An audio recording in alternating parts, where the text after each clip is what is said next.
Hey there, this is John Poltrock with the Poltrock team at RE/MAX, your #1 real estate team. And I'm excited to share with you that we are your #1 team yet another year running. We were able to serve 233 families who trusted us with the sale of their property. And I can't tell you how much I appreciate you for giving us business, sending us business, referring us. You are the heart and soul of our business, so thank you for that. And I want to share with you in this Sold Show what's happening in the real estate market as a whole. Before I jump into that, I would love your help. We need real estate agents or people that you think would make amazing real estate agents to join our team and help us best serve our clients. We're growing and we definitely need help. So if you know someone or can think of someone, real estate agent now or not, that you think would make a great person to fit our team, please send them my way. So be thinking of that. Now, let's jump into real estate. What's happening in there? How did 2023 end up? What's going to happen in 2024? It's an election year. All these things are running in people's heads, and I've got all of our stats and figures and all the stuff that I nerd out on, and I'll put a lot of this in the link below if you're one of our subscribers. If you're not one of our subscribers, be sure to go to our website, thepoltrockteam.com, and add yourself to this list. That way you get all these great stats, all the sold properties, and a lot more information than what you find on the internet with this video. So that being said, last year, 2023, finished out down in comparison with what it has in the past. 666 houses sold in the year. Not an odd number, but that's what sold in the year. Before that, in 2022, 759 houses sold. And before that, and the record that has ever been set here was 825 houses sold in COVID of 2021.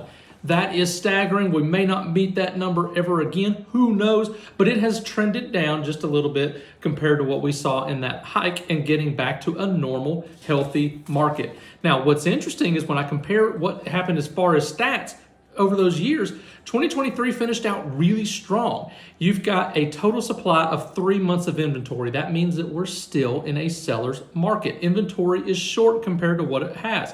The average house price finished out at $314,079. That is little changed from the prior year, which was $311,380, which was 1% or less of difference. So prices are staying very, very stable compared to what we've seen. Now, what's interesting is sellers are trying to ask more.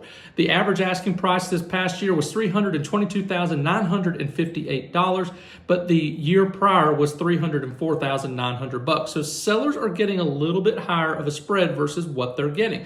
And that shows up in the list to sale ratio. It's come down a smidgen, but not a lot. On average, our sellers are getting 97.19% of what they're asking for in their price. And last year, or the 2022, I should say, was just over almost 98%, not quite. So it hasn't changed much. It's holding very, very stable. Now, what I thought was particularly interesting is I jumped in, I said, okay, that's what last year did. What should we expect for 2024? This is an election year. What's going to happen? So when I ran the numbers on exactly what happened for 2023 all the way through January 1st through February 15th, right now we are down 7.53 in new listings, about 7.53% in new listings. That means that people are not putting their houses on the market in the same volume that they did. Pending sales are only down 7%. That's almost a negligible amount at all. What's interesting, though, is that actual closed sales, meaning the transaction happened, recorded at the courthouse, it's done. That's down almost 23%. That's a pretty substantial number. Only 47 have closed in 2024, with 61 that would have closed in this same time frame in 2023. Median sales price right now is sitting around $299,800, and closed volume is right at $15 million, down almost a similar number of 22.45%.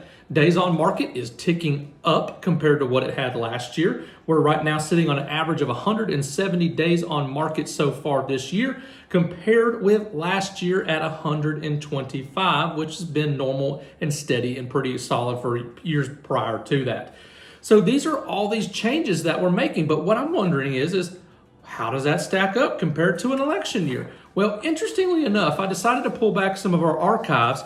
As soon as I find the sheet here for you, some of our archives going back to the volume of houses that have sold compared to an election year and the year prior. What I thought was fascinating and honestly didn't expect is that on average, years go up. An election year is 10.8% higher than what it was the year before. So typically speaking and looking forward, if we match history, we're going to go up this year in terms of total volume. So do expect another good year. Don't care what side of the political fence that you fall on. It's just stats and numbers, my friend. That's how it looks like it's going to be. So that being said, there's so much more I'd love to share with you. If you have questions about your property and how all of this relates to your specific house or property, feel free to give me a call, shoot me an email at johnpoltrock@gmail.com, and we will absolutely be here to help you every step of the way when you get ready to sell your property, or if you'd just like a market update and to know what specifically is happening for you. Thank you. Thank you for everything you do for us. Please continue to recommend us, refer us. And again, if you're a subscriber, I've got all kinds of goodies right below, plus one of the worst floods that I've ever seen in my entire career in a house with a burst pipe that is a wild video to watch. So if you're not a subscriber, be sure to jump on the poltrockteam.com, request to get yourself added, and we'll send that to you, and know that we are always here for you. Thank you for choosing the Poltrock team. Take care.